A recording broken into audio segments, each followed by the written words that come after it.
Father Katongo tufe mukwano gwo yakutumidde ennyonyo namutegeeza tujja kubeera wano n'akutumira madde ngamba Father wano you are inspired by the Holy Spirit. Senga muwuliriza obutabo bw'omwami ono ojja kumanya emabega bwe waliyo obumanyi ga Mwoyo Mutuukirivu. Era oli musajja mukkiriza, yongeranga weekwasa Omukama. Nze nkuwuliriza nnyo naye mpuliriza ebintu nendaba amaanyi ga Mwoyo Mutuukirivu gegakozesa. Amaanyi ga Mwoyo Mutuukirivu gegakozesa. Yongera okwekwasa Omukama, ojja kutuuka wala. Kangubuli ojja kutuuka wala. Abagenyi baffe mwenna tubaaniriza omukolo gw'abavubuka. Sebo omugenyi omukulu ekitundu ekiddako bangambye kikyo jangu okikwasaganye. Ngalo akamanyiza akayimba kaita ndimoto.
Neyanza ebijje simanyi yabye ebigezo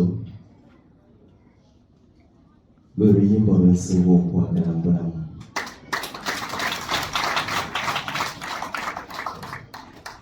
Nsuubira okuba nti buli muvubuka yandibadde awuliriza oluyimba olwo alina waatookalaga nti kyakusaasirwa omuntu okwelowooza nti alibaawo era terikuvaawo. Ne babawo akatundu waga nti abantu olaamusangako kalebana obutobaawo akiri abo balumwe. Simanyi nnyo okuyimba naye Joseph Segawa akola. Tujja kwebaza DJ sokuleetera okwebaza bakitaffe Father Jude webali nnyo webali ddala olw'ebigambo eby'ensonga. Njagala kwebaza Reverend Father Tumba webali nnyo webali ddala. Njagala okwaniriza n'okwebaza abagenyi baffe ab'enkizo abazze ku mukolo gwaffe ogw'ekibuga olwaliro. Mwebale nnyo mwebale ddala. Yenze Ssentongo Frederick Lugo.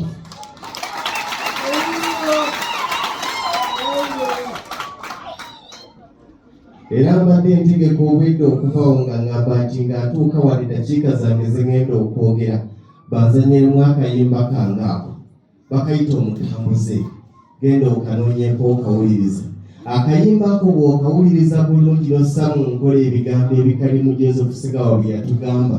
Waliwo akayimba kujja okutandika okuyimba ng'okayimba nga Lugonvu. Muganda nga badde atugamba Ssaabavubuka nti Lugonvu nasooka mulaba ng'ali ku social media nga tannaba kugejjanga. Kyokka wali abagamba nti twamulengera ku Metro FM. Waliwo abagamba nti twamulengera Juba. Waliwo abagamba nti twamulengera Najenakumbi Kuyanga Christian. Gy'emikululo gye tuleka. Waliwo akayimba akanyumira sigenda kwogera bingi. Akayimba aka Twina Herbert akatukwaniriza mu studio za TV yaffe. Ssebo mwagala w'abangi bulijjo bambuuza ebibuuzo ku ggwe konze ndikuyita obitwegambire wakola otyo fuuka kino kyoliseho wasala amagezi kyoga tugambe twakulaba wano ng'otandika banga tono okyuse ssebo eyali omwavu mpulira kati weevuga oli mulungi onyirira wasala amagezi kyoga tugambe lwaki abantu bakweyuna obagamba nga tewabisaanira kyali kisa kyekyantaasa tewali kirala okugyako amaanyi ga Mukama Katonda. Ayimiridde wano ndi muvubuka munnawe naye njagala okusooka okubajjukiza nti bw'obanga oli wano nga wazaalibwa mu 1999 olina emyaka 30. Bw'obanga wazaalibwa mu 1998 olina emyaka 43 okaddiye. Omanyi tugenda bajjukiza bujjukiza naye okyali mu nnyumba z'abazadde mu okazirowooza taata yazimba. Twogera ku mukulu ligase tunyumya z'abakitaffe batandika okubuuza olwo nga simutegera yerukumva ate weewaawa yazaalibwe wa muzeeyi Mulago. Bw'obanga oli myaka 3 nga adresi okyatubuulira ya kitaawo ewa muzeeyi Bwanika omanyiwo ntimanyi oyo ekitaawo oyo. Ne tuba n'abamu nga bajjajjaffe baafa dda naye nga tukyabaweerako nti kati bw'otuuka ojja kubuuza ewa muzeeyi Mulago naye nga muzeeyi Mulago gw'olagiriza yafa mwaka gwa 1995 naye nga yakyakweyimirira. Nga bw'otayogera Mulagwe tewali akumanyi. Nze muzzukulu wa Mulagwe webalinyo badde sikutegedde kati ate gwani akuzaala ndowooza olaba era otuuka nga ne gwe weeyimirira takumala. Ngamba nnyo abantu nti buli mwaka gw'oyigira njagala otule oba mu kazigo kuba wonna woolitunuulira omwaka 2022 wagenda okugumalako kiki walina mu nnyumba. Era ogenda okulaba ng'ekyamanyi walinamu ka Hisense 32 inch, walinamu ka sabuufu aka alipu, walinamu kapeti ey'ekyoya ne sideboard. Obuwanguzi bw'omuvubuka obugeraageranyiza kukyusa mayumba nti omwaka ogw'eddi nasulanga mu 2 kati ndi mu apartment. Bwe buwanguzi bwo gemaanyi g'owoogalabira era ojerega abasula eno mu kisenyi kyabwe bafala. Nabadde ntudde awo Father Dumba ng'ayogera waliwo yagala nti akudaala. Buli lw'oliwulira ng'ebigambo by'abakusingako bikunyiiza kitegeeza ogenda kufiira wooli. Nabadde mpuliriza ebigambo bya Father Dumba ng'ayogera abalaata munanga ate yabyogera tamanyi kubanga bwe bulamu bwalimu. Omusajja omu yaŋŋamba nti bw'obanga oyingidde mu lebe esuubula zikonteyina ebweru toyogereranga mu masuubula manda. Buli kyoyogera awulira okudda nti kati konteyina zange bazikutte ngenda kwogera n'abayora omanyi kyoga anyumyamu biki ebyo. Naye buli oweegomba okuwulira emboozi z'abakusinzeeko zigenda kukuyamba okukyusa obulamu bwo. Abantu bangi tulivinga kati comfort life thinking etuyira we tutuuse naye bw'otambulako lw'omanya nti obusajja bwatuleka dda. Tize nakyalako buli wakirumira lumu erowe yaggulawo ennyumba kwolonze lwe nafuna confidence evidence nti abantu balina ensimbi nze nalina amalala ng'era mmanyi namala naye ate bye nalaba nze byammala okuyiga konze diguli wafuna mmeka koye saasoma kugenda wala obugagga wabuzuula wakoye mu mirimu gye mujerega.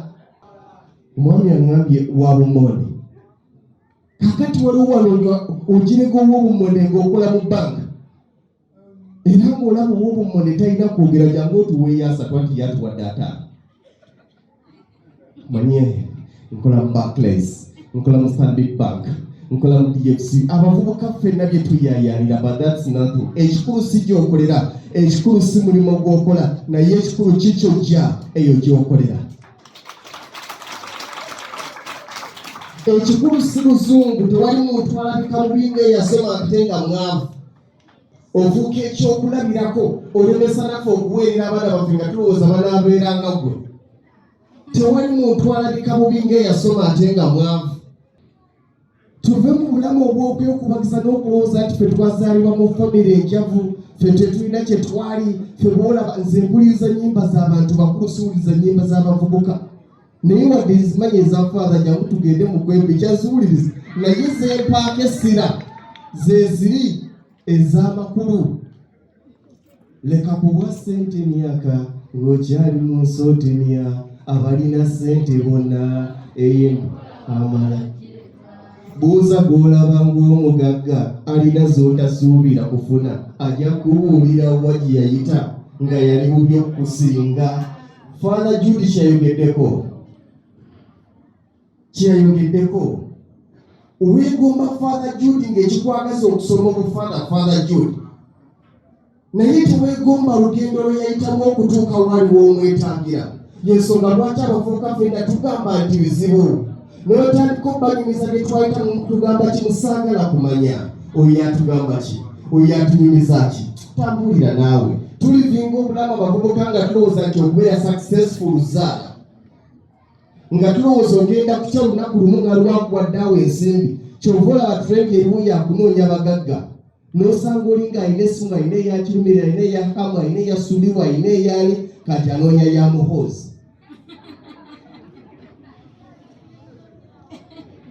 Twegomba abantu ne tutagomba mikululo gye baayitamu okutuuka ekyo kye bali.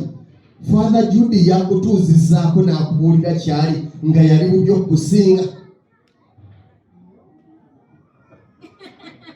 Kyova olaba abaana bangi abaakulira mu bikomera paka kati bakyali mu bikomera by'abakitaabwe. Ekyamaanyi kye balina kitaabwe yafa bali mu kayalira kalina gye yaleka. Bw'obanga wazaalibwa mu famire erimu okusomoozebwa erimu obwavu buvunaanyizibwa bwe okukyusa ebyafaayo bya famire eyo. Bw'obanga wazaalibwa mu famire engagga buvunaanyizibwa bwe okuuma ligasa ya famire eyo.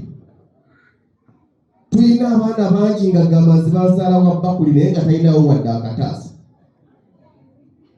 Kalina ebitundu 9 ku buli 10 eziri mu Kampala baana b'e Masaka mbalala. Abavubuka amaanyi ge tulina gaakulengera mulaba ekisituka ekyo muli walungi ekyo ekyambuka waggulu mukiraba kirabika kyekizimbe kigenda okusinga obuwanvu mu Kampala.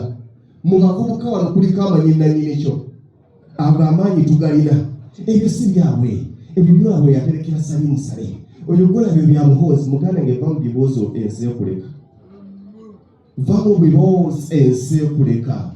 Ogwaffe gwa abavubuka b'ensangi zino omulimu gwaffe gwakubala ebitali byaffe na byaffe. Ekyo kyolaba si kikye oyo golaba muteresa buteresa ssente naawe oyo ssente bamutereka mu ntere bogamba ebizimbe bibyeki ebyo si bibye kale si bibye ebibyo biriwa. Emyaka gigenda ekizimbe kiwagamba nti si kikye mwaka gwa 12 tuli mu 2023 kikyali kikye yakisolooza gw'omuzigo gwasinziiragamu mugamba nti si kikye wakyusa wava ekasubi nodde naakulabika ekyamaanyi kyolina. Ye generation gye tulina. Nabadde ndaba mwami Kirumira bamufudde ambasada wa Namibia. Ye mubaka si ye mubaka wa Uganda e Namibia. Ye mubaka wa Namibia e Uganda. Nga mwami Katatumba bwe yali ye mubaka wa Namibia e Uganda. Bw'olaba mwami Katumba Kirumira kati His Excellency era waliwo agati era ebyo byabo. Ate kati waliwo omuntu nga ekyamaanyi kyalina amanyidda tewa buli mugagga.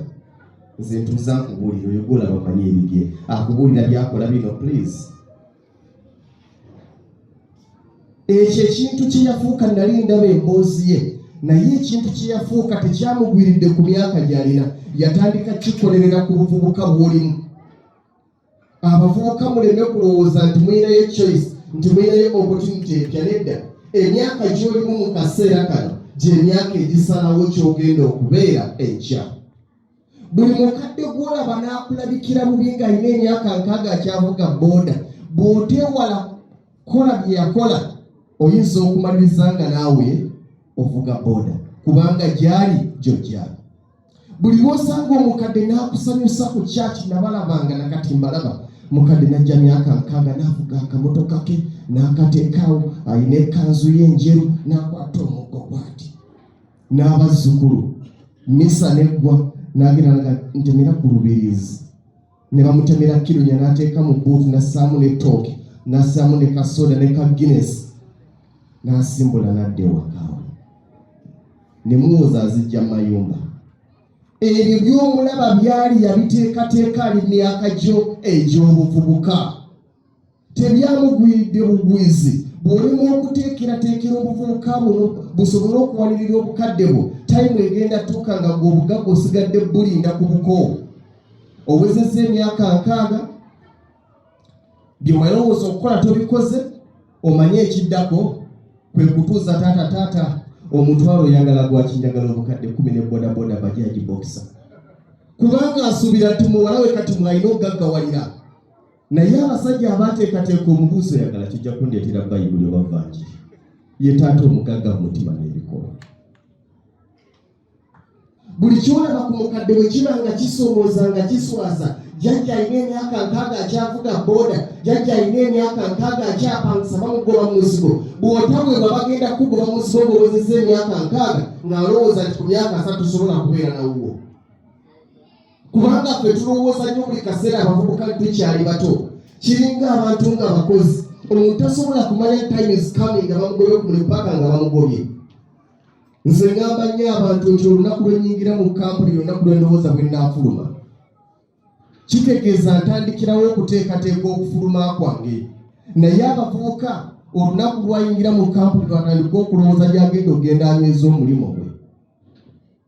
Ne bw'onaakola otya ng'okola bulungi wakiri emyaka gijja kufulumya. Njagala gamba abavubuka bannange. Father yakyogeddeko kyovula ndagaye nti yatunuulidde mu bigambo byonna byennayogedde endowooza naye nti kampitemu ebyo twesanze waggulu wali olabika wanningiza.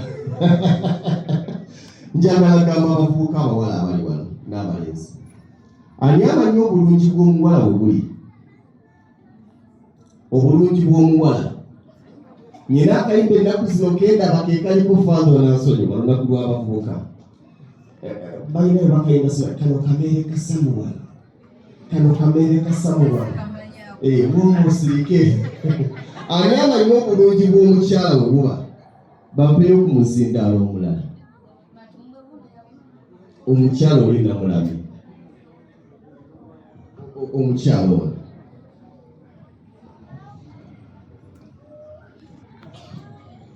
Obulungi bw'omukyala buli mu nnyambala. Buli mu nnyambala. Thank you. Kitiibwa.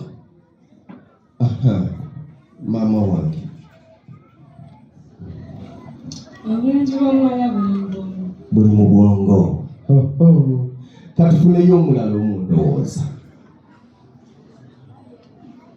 Obulungi bw'omuwala ziba mpisa. Waliwo omulala tufuneyo.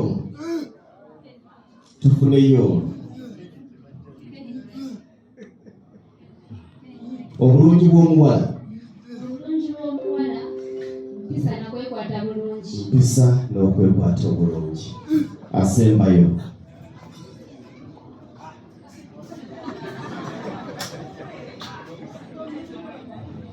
Obulungi bw'omuwala eba n'ebisaaye. Bonna no batuufu era beetaaga engalo ez'amaanyi. Naye ebyo tubikombayininge wamu. Abawala b'ennaku zino balowooza nti obulungi bwabwe ye make-up. Waliwo omwana eyeekuba make-up nga ne bw'omunyiga bw'ati ekitole kigwa n'ogisuula wali. Era okebera ku mikutu gimugatta bannaddala TikTok abatunda ebizigo by'obubina n'ebisambi bangi. Kizibu nnyo okusanga abawala 10 nga temuli ayambadde kabina akali artificial. Kubanga balowooza nti weewali obuki obulungi bw'omuwala bw'oba tolina magezi tewali muntu alabika bubi ng'omuwala omulungi nga talina magezi. Njogera ng'osobola okuzimba balo ng'omusajja anaakutwala olina ky'osobola omwogerako. Naye mu bigambo byonna bye mwogedde emyaka 6 nga muli mu courtship emyaka 2 ekyamanyi kyomusaba yali iPhone. Tewagerako ku makya n'omugamba bebi naye ntudde nnyo ewaka. Sirina kalimu ke nsobola kutandikawo. Obulungi bw'omuwala olina okuba ng'olina empisa, olina okuba ng'olina amagezi, olina okuba ng'oli mwetowaze oba omukkakkamu omuntu mulamu. Obulungi bw'omusajja buli awa. tewali guy yali handsome nga mwavu. Tewali musajja mulungi nga obulungi obujjawa. Olaba nze nnengera nnyo omukulu gyekayindi otafiire ngakatulaba ekisajja ekyo. Sente ze ziboogeza ebyo. Abasajja obuvunaanyizibwa bwaffe kukola. Naye tuli mu generation nga abasajja tunoonya bakazi balina sente. Tuli mu generation nga abawala beekolako bulungi abasajja abalina emmotoka basobole okutwala. Nze ndaba abawala banyigaga nti njagala omusajja nga yazimba ng'alina sente nga yeevuga n'akusisinkana wa. Nze nyimirira ku Shell n'akusanga wange opitako mu takisi. Oyagala yagula mmotoka gw'ogiteeka wa. Oyagala omusajja nga yazimba weebale nnyo twagisinkanye ku Bwengo General Hardware. Ngula emitayimba ogula seminti kubuzeeko ensawo mmeka nti bbiri bazikwongereko.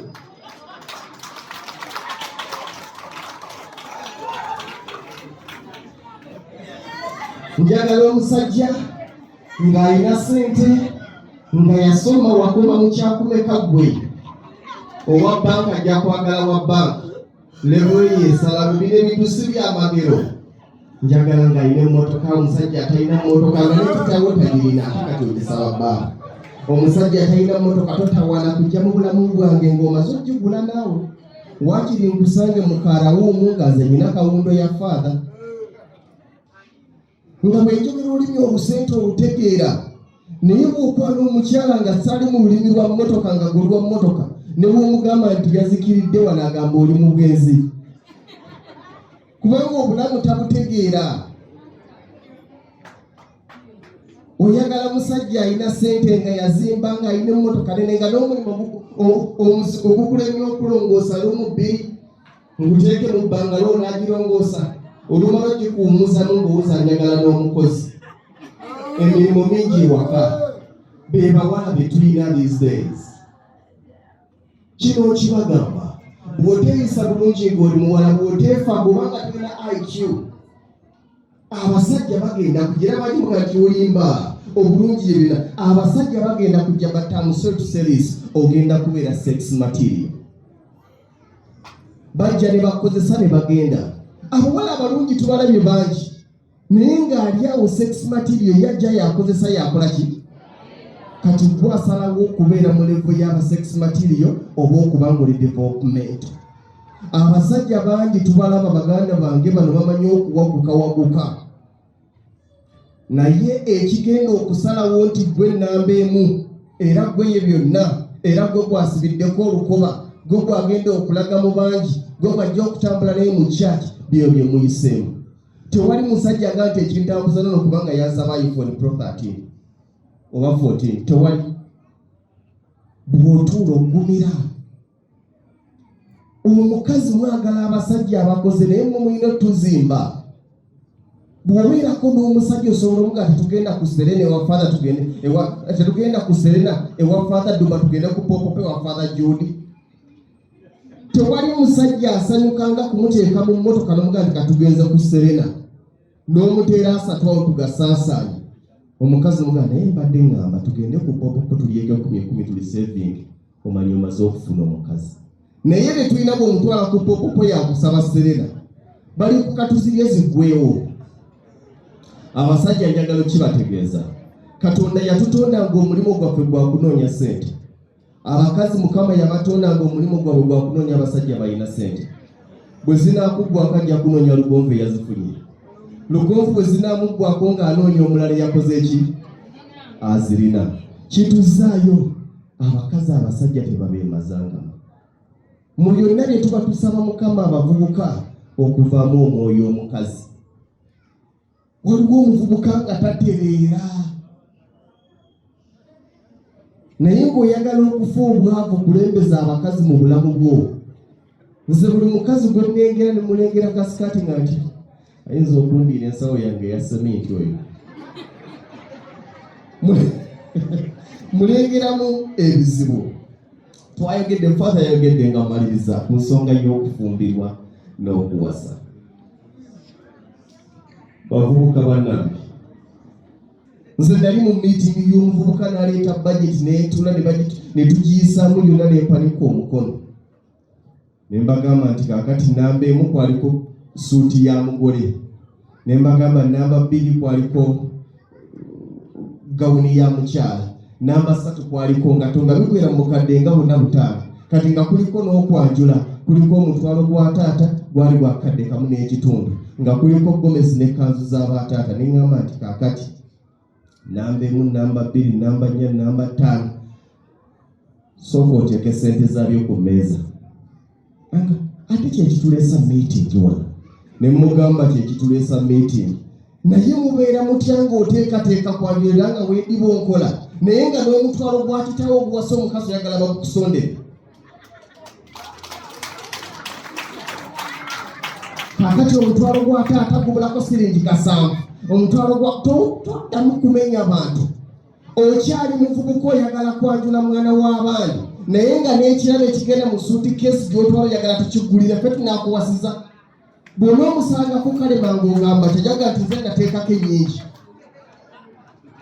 oli muvubuka otuyaayaanirako oyagala mbagera muli mu bukuukulu mutumenya naye nga n'esuuti gy'ogenda okwambula oyagala tugigulire nga n'olugoye lwogenda okwambaza mukyalawo nga muli mu kumema oyagala tuligulire.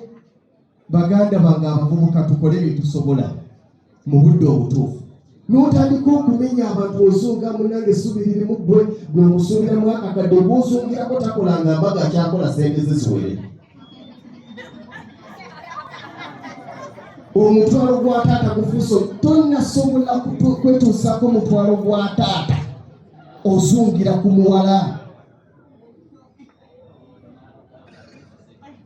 Father bakyogedde abavubuka mu bajjukize onjagala weebale n'ekijja kulabika bube nga tufudde ku sente bali ku ddembe nga batugase nga landiroodi atubanja embaga eggwera mu muziga emenya.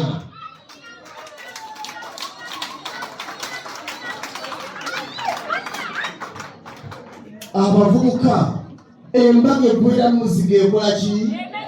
Landiroodi n'amutunuulira ntya nga twalengere ku BBS omukolo bankulaze landiroodi abanja.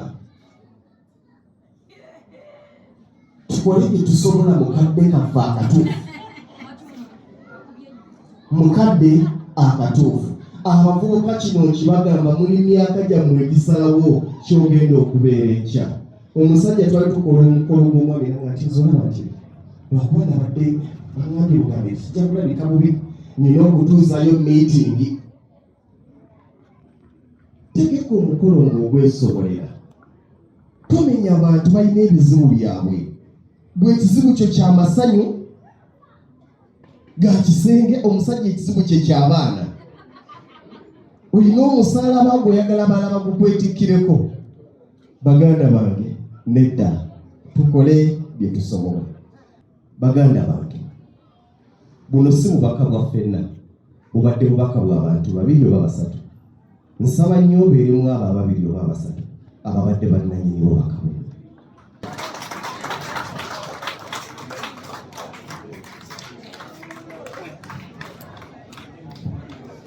Tugenda mu bifaananyi naye mukkirize neebasa omukulu banage we balenga ebigambo ebyo Katonda yabakuntizaawo.